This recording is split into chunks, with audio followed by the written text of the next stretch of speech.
Hello, how are you today? Do you want to dive into a book that might just surprise you? Whether it becomes your next favorite, or one you might skip? Let's find out what readers are saying about it. Delaney, who has 19 likes, says, "Your next romantasy obsession.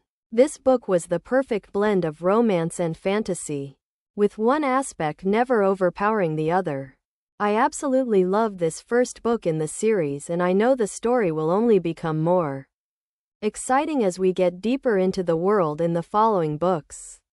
I did think we spent a lot of time in the first 250 pages stuck in a bit of a loop, traveling here and there and here again, but it really got going after that. It was still intriguing me at the start, but pages 150 to 250 were a bit repetitive and I could have moved on sooner. But there is obviously a lot of world building and that's always necessary. So just power through and I promise it's worth it. This was a great read and I would definitely recommend it. Thank you to the publisher for the gifted arc." Kelsey Mansing, who has 12 likes, says, 5 stars. I was on the fence of 4.5 to 5, but I am giving it 5 stars. OMG. What a romantasy debut from Devney. The world building was insane. The middle of the book felt a little slow at times, but not deducting stars because I know that's necessary when world building in the first book of a fantasy series. It picked up fast, obsessed with the main characters.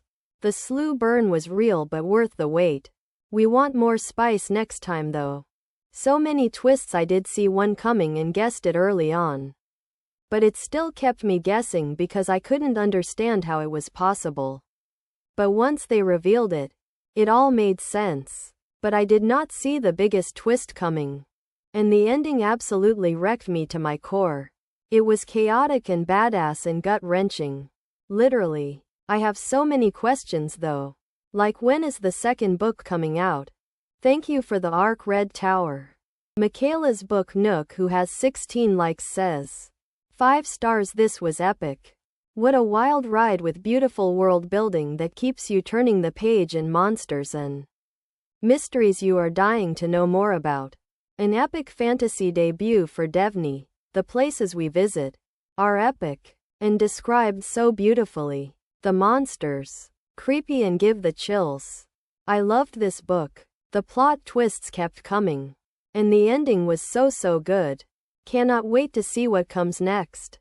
Jordan, who has 11 likes, says, solid 3.5. Full review to come. I will say, I did enjoy this more than Fourth Wing. Thank the Lord for actual world building. Full review. 3.5 rounded down to 3 stars. It's got the right setup. Arranged marriage, enemies to lovers, a broody mysterious hero, and a dark, magical world crawling with spiky nightmare creatures. The tension between Odessa and the Guardian? Definitely a highlight, and the world building was super intriguing, but I struggled to stay hooked. Odessa is stuck in her head asking endless questions.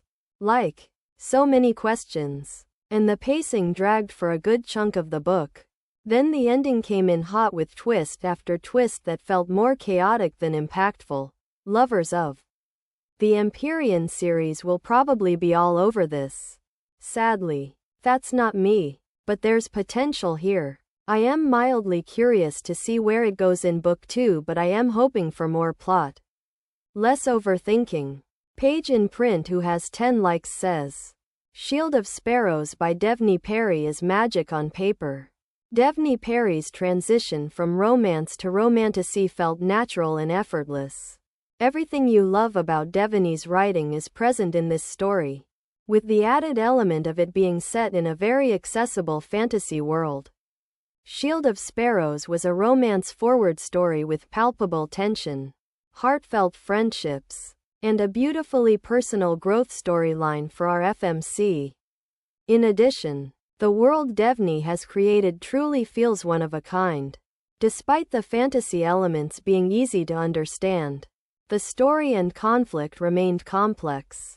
Every time you think you know what is coming next, you are met with another twist that keeps you turning to the next page. To me, this was unputdownable. When I was not reading Shield of Sparrows, I was thinking about Shield of Sparrows. And even now, as I have finished the story, it remains on my mind.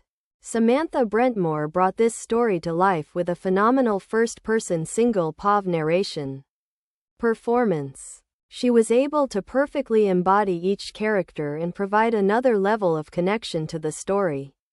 If I have not made myself abundantly clear, this book was beyond a 5-star read for me. Shield of Sparrows. Welcome to my Roman Empire.